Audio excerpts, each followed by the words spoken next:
လူတွေရဲ့လိုဘဟာဘယ်တော့မှပြည့်တယ်လို့မရှိဘူးပြည့်တယ်မရှိသည့်အတွက်ကြောင့်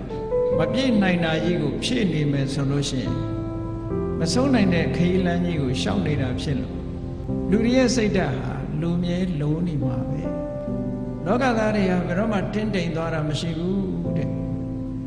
ဘလောက်ပဲဖြည့်ဆည်းပေးမတင်းတိမ်ဘူး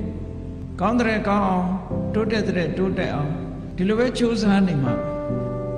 ထိုကဲ့သို့ကြိုးစားလာသည်နှင့်အမျှလူအသုံးဆောင်တွေဘက်ကတိုးတက်လာသည်နဲ့မျှလူတွေရဲ့စိတ်ထဲမှာလည်းပဲ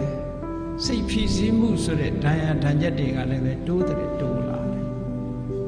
တယ်ကံကောင်းထောက်မှလို့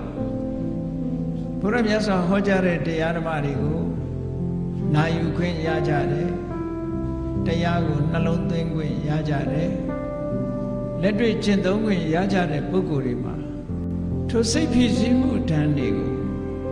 အတော်အသင့်လျှော့ချနိုင်ကြတယ်